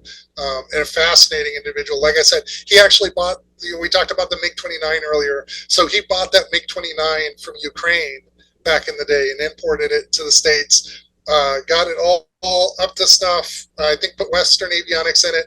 He said he did the 10-hour flight test program on it, and then he's like, "Yeah, I think I'm good. I've had enough of that." He sold it to Paul Allen. Paul Allen had it in his collection for a while, and then after Paul passed away is when it went to Jared Isaacman. But to be able to know and be involved with people in that realm, and I always tell people, aviation as a whole is such a cool community because people like that are so generous with their experiences and their toys. You know what I mean? Like they love. We're all passionate about aviation. We love to share, right? Like we love to talk about it. We love to get people involved. John worked at his museum. You know, they're at the front desk taking people's money to come into the museum. You would never know that he owned all those airplanes, right? Like, no. So they had an annual event there at Phelps Field called Neighbor Day, and of course, you know, he'd have his collection out. But one of the things he actually had an old bus from Yellowstone National Park, like a 1929 something, you know, small bus. And a lot of times what he would do at the end of Neighbor Day, as everything's winding down and people are going and the ramp is cleared out, whatever, what people are kind of hanging around would be like, hey, come on, you know, he'd throw a bunch of kids in the bus and drive them around the flight line with him. And so the last time I did that, last time I was there and he did that, he took a bunch of people out on a drive and whatever, and then families are getting off, you know, whatever. And I talked to this dad who was just on the ride with his kids, and I'm like, you know, he'll never say anything, but the guy who just drove you around the airfield owns all of these airplanes, right? Like, this is all his. But just very, very generous with their time, you know, very generous with their experiences. And that's what I love about aviation as a whole. You can walk to any airport and, you know, a small general aviation airport and see someone with a cool airplane and say, hey, that's cool. And they'll be like, let me tell you all about it. They might tell you like, hey, I'm about to go fly, hop in, let's go. Right? Like that is such a neat thing about the aviation community that I really appreciate. So I have a similar experience to you. I got involved with the Berlin Airlift Historical Foundation, and Tim Chope, who flies the C-54. When I was going to BYU, our dean of students was none other than Gail Halverson, Colonel Gail Halverson, the candy bomber. All right. And so we'd see him all the time. And of course he'd see us, you know, on Tuesdays in our uniform. He'd stop all of us, you know, hey, Mark, how you doing? You know, a really personable guy. And he passed away a couple of years ago, and they had a memorial for him. They were going to have it anyway. He was 101 years old. And they went ahead and decided to do it anyway. Well, they brought Tim and Scott, the other pilot, out here from their base in, I can't remember, it's on the East Coast somewhere. And they reenacted the candy drop over Spanish Fork Airport. So they had it on display at Provo at their brand new terminal. There hadn't been even a passenger go through their brand new terminal. Mike Minahan, the AMC commander, came out, and they actually renamed a Charleston C-17 Spirit of the Candy Bomber. So they had the C-17 and the C-54 pointing at each other like this. Well, Tim Chope came up to me and he goes, hey, would you and your wife like to go up for like a half hour tomorrow on the airplane? And I said, are you kidding me? Is there stink on a skunk? You know? Right. And so I told Val, I said, hey, we got a great opportunity tomorrow. And she goes, like what? I said, Tim invited us to go up on the C-54. And we're like two kids in a candy store, man. And and I was commentating for the candy drop, and I told everybody in the audience, and you can appreciate this. I told everybody in the audience, I said, I want you to pay special attention to the sound you're about to hear as this airplane flies over. 4 reciprocating engines. I said, your kids, maybe some of you moms and dads, have never heard this sound you're about to hear. And everybody went, you know what? Dang, he's right. You know, some of the, of course, the grandfathers and grandmothers, you know, had heard the sound, you know, because a lot of them flew, you know, on DC-7s and things like that, you know, in the 60s when they were transitioning to jets. And so being on the airplane, and again, like you said, Tim Chope, very generous. Mark, we got plenty of seats. I'm taking up the German air attaché, who is a brigadier general. Come and go with us. Come and go with us. Okay. And Valerie and I got to sit in the back behind the wings watch the engines and everything like that. And it's kind of funny in a way. She goes, I know there's a problem. I know there's a problem with the airplane, because one of the other pilots and one of the maintainers went up to the window and they're looking out. And she and I had flown together on a commercial flight where a pilot went running up and looked out. And what had happened was they had a fan blade problem, and the engine literally came apart.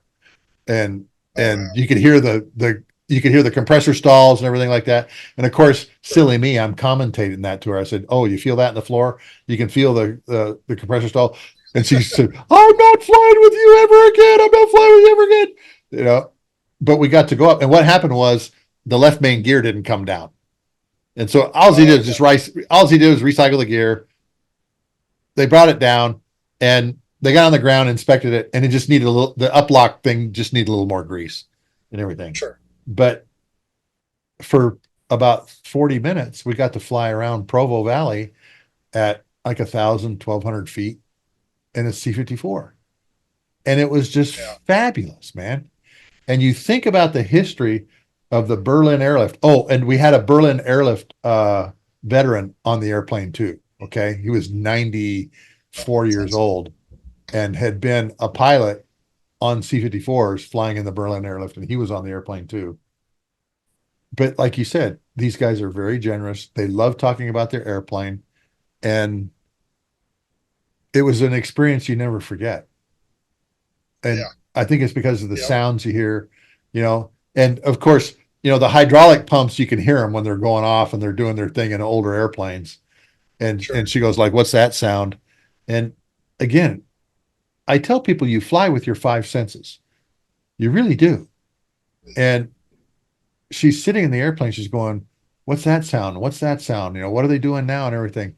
And it was just amazing to feel the throttles go up, him release the brakes, and the airplane just rolling down the runway.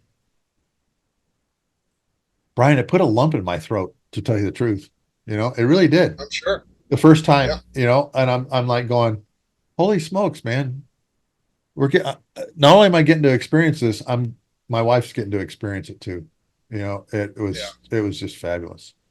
All right. Hey, we've been talking for almost over 2 hours. I want you to explain one thing. What are you doing now? Because I know you have a job in the FAA. Just explain to my listeners, what you do now with the FAA. Yeah. So I'm in a super interesting position. Kind of fell into it, learned about it through the person who was here before, and when she left, I managed to snag it. So I'm officially attached to Air Mobility Command's Commercial Airlift Division, which is based at Scott Air Force Base in Illinois. But I am the liaison to the FAA's flight standards. So I am physically sitting in the FAA headquarters in Washington, D.C. My office's purview is we manage the CARB and the CRAF. So the CRAF, as you may be familiar, in the Civil Reserve Air Fleet, right? So that augmenting our airlift capability in times of need. The CARB is the Civilian Aviation Review Board, is basically any air carrier of any type that wants to fly for the DoD has to be CARB approved. So the board itself is 4 flag officers, and essentially if a carrier wants to fly for the DoD, they go through a whole process and they are approved. What that provides is we provide essentially safety oversight. Our office was born out of the Aero Air disaster with the 101st Airborne back in the 80s. So the peacekeeping force returning from the Sinai, taken off out of they were in Canada. I forget the airfield they were at. Crashed, and one of the outcomes of that was Congress said, like, who's in charge of making sure these carriers that are flying U.S. troops around are operating safely, right? So that was, our office was born out of that. So with that, we basically do, of all our carriers that are CARB approved, every 2 years they get essentially a safety audit. Right, we look at all their processes from top to bottom, and then every 6 months it's a little bit kind of a paperwork check, or like, hey, if on our last audit we found issues, we check in like, hey, how's this going, all that. As you might imagine, the FAA is also providing safety oversight of all U.S. flagged carriers, right? Yeah. And so that's why there is an FAA employee who sits in our office at Scott Air Force Base, and then I sit in the FAA's offices at DC, because there's a lot of overlap, right? As the FAA finds things with our carriers we want to know about, as we're finding things, and just in general, there's a lot of coordination. So big picture, that's what I'm specifically there for. However, I'm not the only, but I am one of few uniformed Air Force people in the FAA.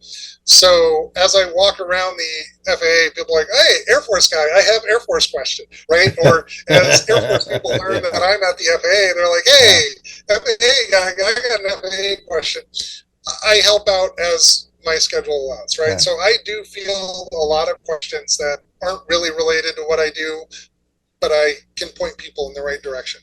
Yeah. What that means is my job is very varied, right? Like it is one of those really interesting, and I coordinate with not only FAA, I have contacts within TSA, NTSB, a lot of commercial companies, right? So it's very interesting, but if you ask me, like, what do you do on any given day, it can vary a lot depending on what issues are coming up. But big picture, that is what I'm there for, to facilitate that crosstalk between the FAA safety inspectors and the folks. And then too, if the craft is ever activated again, there is a lot that happens with the FAA coordination on that part as well. So yeah. There's a lot of moving parts when the craft is activated. there is a lot of moving parts. A good friend of mine flies for Atlas, or was flying for Atlas, and he says, yeah, it doesn't happen fast, of course, we're moving at the speed of government anyway, but, boy, the airlift that it took to get us all over to Desert Storm was incredible. And the craft got activated to do it, the craft got activated to do it. Well, brother, like I said, we've been going over 2 hours, man. It's been great having you on. Great stories, brother, and great lessons. Yeah. So I really appreciate you coming on. Kind of disappointed we didn't get to some of your questions at the end of lessons learned, because I had some stuff planned, but you're right, we had a lot of good stuff to talk about. Yeah. So. Well, I didn't get a chance to talk about flying my Cub. Oh, we didn't even talk about that, did we? No. So, hey, right. You'll just have to have me back on. Yeah, and we can do that real easy. Okay. So, just give us one lesson learned then. What's one of your lessons learned? So, just give us one. And I'm glad I did want to talk about this, because I like this one a lot, because it's something that was taught to me at a very young age in Civil Air Patrol. We had our annual awards banquet, and we had some speaker who I don't remember who he is. I don't remember his name. I think he was an Air Force pilot, but I remember very little about him. But I will never forget the lesson that he gave that night. It's one of those things that stuck with me that I try to pass on. A plan is a baseline from which to deviate. Right? When I look at my career specifically, I think if you had asked me at any point, what are you going to be doing in 5 years? I'd have an answer for you, and I would have been wrong every single time, right? The opportunities that have come my way that I never foresaw, the things that have gone my way or didn't go my way, things I tried to do and failed at, right? Like I have plenty of those along my career. All these changes along the way, it's not to say don't make a plan, right? Have something you're shooting towards, have an objective. And the thing I love about that lesson is you can apply it as big or as little as you want, right? This is something that works at a tactical level, on a flight, in pilot training, I put it to use. Over my career, I've put it to use, right? But have a plan, but just expect that change and look for those opportunities as they come up, because you are going to deviate from the plan. Expect the deviations. Expect that you're going to deviate, and don't sleep on those opportunities as they come up. Kind of the old adage of bloom where you're planted, right? Yeah. That really is true. You're going to get things thrown your way that you would never have expected. Take them. And you know what, brother? In my career, you're absolutely right, man. How many tanker guys do you know that have 10 cats and traps on 8 aircraft carriers and it got to drive an aircraft carrier while it was refueling? You Not many. seize the, Probably no, just one. you seize those opportunities as they come, and um, like I mentioned, there was a lot of people going, don't go to the TACC, man, you're going to get stuck there, all these kinds of things. Right. But I took my mentor's advice going, you will be better for it. And I was a lot better Yep. for it. And there was no boring days at the TACC. Every day it was Yeah. something new, something different, and a lot of times it involved Diego Garcia and things that were going on there, and just that's really good advice. Really good advice. The plan is what you deviate from. Hey, brother, again, thanks for coming on, man. It's Thank been you for great to have having me. you, and great talking to you, man. Like some great stories Yeah. and great lessons learned. Okay. Yeah, this was a lot of fun. Like I said, I'd love to be back sometime, or just catch up sometime. Like I said, like many pilots, I can talk about flying for days. Well, hey, brother, if you ever get to Salt Lake City, let me know, okay? And what we'll Yeah, for do sure. is I'll pick you up and we'll go up to the Hill Air Force Base Museum, which is really good. Yeah. Actually, I have a good friend of mine that one of my instructors in ROTC retired out in the Hill area. Oh, yeah. If you're ever out here, brother, let me know, okay? Yeah, for sure. All right, brother. Take care. Cool. All right. Yep. Folks, I hope you enjoyed that because I didn't know that much about the MC-12 Liberty airplane. Once they tied full motion video to the ground troops, they were extremely effective against the insurgents. And imagine that just being in a King Air. I appreciate you joining us today. This episode was brought to you by Wall Pilot, custom aviation art for the walls of your home, office, or hangar. Beautiful art prints like you see above me here, beautifully detailed. You can even read the stenciling on the arming handles for the AIM-9s. We also do custom work. If there's a favorite airplane that you want with a particular unit, bomb load, we can do it for you. We have over 600 to 800 different profiles that we can draw for you. Working on helicopters is really hard doing helos, but we're getting there. Thank you for joining me. Thank you for coming by my YouTube channel and watching this. Also on Spotify, Apple, Listen, you can find the audio version. I've got a Discord channel called the All Ranks Club. Patreon is coming up here pretty soon where you can join and get some pretty cool stuff, to include something that we just did, these beautiful stickers that you can put on water bottles and peel off. 7 inches. Thanks again for joining for our 90th episode. We're getting ready to have some pretty cool people on. Another MiG killer, Vietnam F-4 pilot, Marine Corps close air support expert, Marine F-35 pilot, and somebody that flew Tomcats during Iraqi freedom. So hope you'll join us again next week on the Lessons from the Cockpit show. Have a good night.